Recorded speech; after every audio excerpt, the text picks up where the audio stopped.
एकदम थेट सुरुवात करूया. नमस्कार. आजच्या या विश्लेषणात आपण एका भन्नाट संकल्पनेवर चर्चा करणार आहोत, ती म्हणजे घरायण. हे एक अतिशय नाविन्यपूर्ण असं सहकारी गृहनिर्माण किंवा कोऑपरेटिव्ह हाऊसिंग बिझनेस मॉडेल आहे. हा केवळ एक सामाजिक प्रयोग नाहीये, तर हे एक अत्यंत फायदेशीर आणि शाश्वत असं शहरी बिझनेस मॉडेल कसं बनलंय हे समजून घेणं गुंतवणूकदारांसाठी खूपच इंटरेस्टिंग ठरणार आहे. रिअल इस्टेटमध्ये एका साध्या गरजेतून एवढी मोठी व्यावसायिक संधी कशी निर्माण होऊ शकते हे आपण आज डिकोड करणार आहोत. आपण आज नेमकं कोणत्या गोष्टींवर फोकस करणार आहोत ते या मुद्द्यांवरून स्पष्ट होईल. सुरुवात करूया शहरी गृहनिर्माणातील पेच प्रसंगापासून. त्यानंतर घरायण संकल्पनेची ओळख, यातील सहकारी गुंतवणुकीची रचना, सामायिक सुविधांचे व्यवस्थापन, बाह्य महसूल स्रोत आणि शेवटी गृहनिर्माणाचे एक शाश्वत भविष्य. थोडक्यात सांगायचं तर बाजाराची गरज ओळखून हे कोर इकॉनॉमिक इंजिन कसं चालतं हे सर्व आपण पाहणार आहोत. चला तर मग पहिल्या भागापासून सुरुवात करूया. शहरी गृहनिर्माणातील पेचप्रसंग. या मॉडेलसाठी नेमकं टोटल ॲड्रेसेबल मार्केट किती आहे आणि या विशिष्ट प्रकारच्या सर्व्हिस इंटिग्रेटेड घरांची मागणी का वाढतेय हे आधीच समजून घेऊ. आता हे वाक्य ऐका. मुंबईत मोटार गाड्यांप्रमाणे माणसांची सुद्धा गॅरेजेस असतात, जेथे केवळ रात्रीपुरते पार्किंग केले जाते. खरंच ना? हे वाक्य वाचल्यावर मुंबईसारख्या शहरातील गर्दी आणि त्यातून येणाऱ्या मानसिक आणि शारीरिक थकव्याची अगदी अचूक जाणीव होते. व्यावसायिक दृष्टिकोनातून विचार केला तर पारंपरिक घरे आजकाल लोकांच्या वाढत्या गरजा पूर्ण करण्यात कुठेतरी कमी पडतायत आणि बरोबर याच पोकळीतून रिअल एस्टेट मार्केटमध्ये एक खूप मोठी मागणी आणि व्यवसाय संधी निर्माण होतीये. आता इकडे नजर टाकूया. मुंबईसारख्या शहरातील विविध लोकसंख्या गटांचं हे विश्लेषण खूप काही सांगून जातं.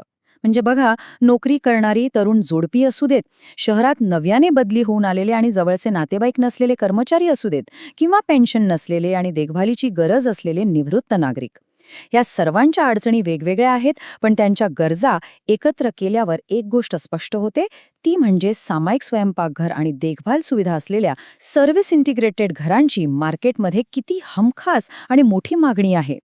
आता मागणी तर स्पष्ट झाली, मग यावर उपाय काय? याचसाठी आपण आपल्या दुसऱ्या भागाकडे वळूया.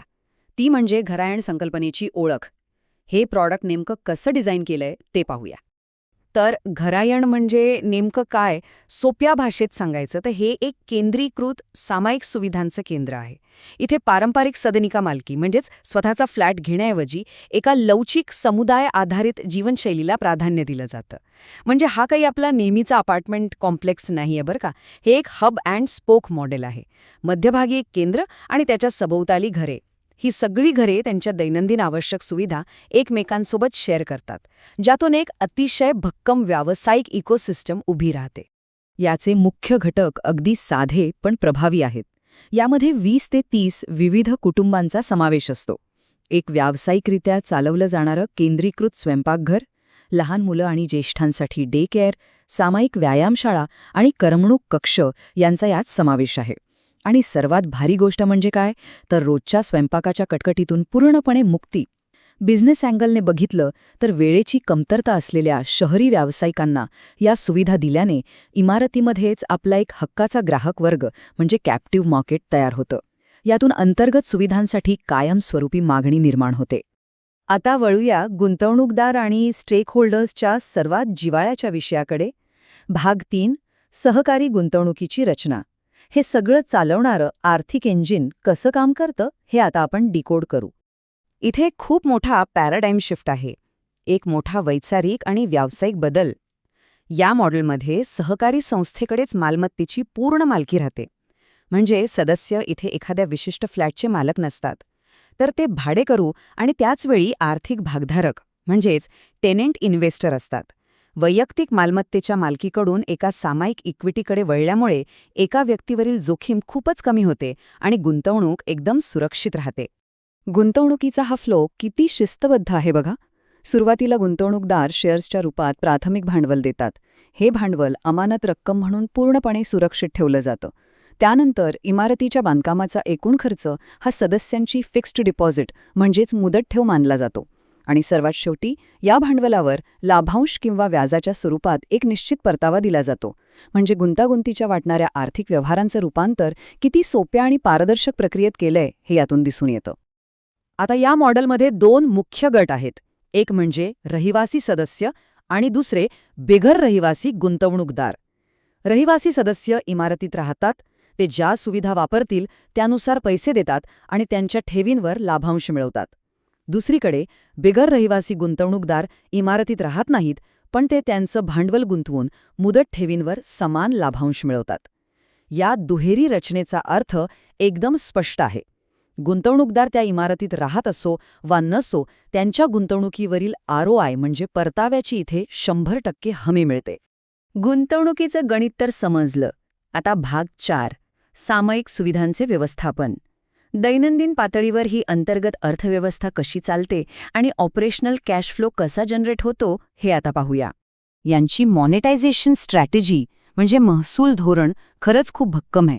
सामायिक स्वयंपाकघरासाठी पे पर यूज म्हणजे वापरानुसार पैसे मॉडेल, सशुल्क पाळणाघर आणि ज्येष्ठ नागरिक देखभाल, जिम आणि क्लबहाऊसची मेंबरशिप, शिवाय ऑफिसमध्ये डबा पाठवण्याचे चार्जेस आणि सुविधांच्या अतिरिक्त वापरासाठी विलंब शुल्क, हे सगळं यात येतं.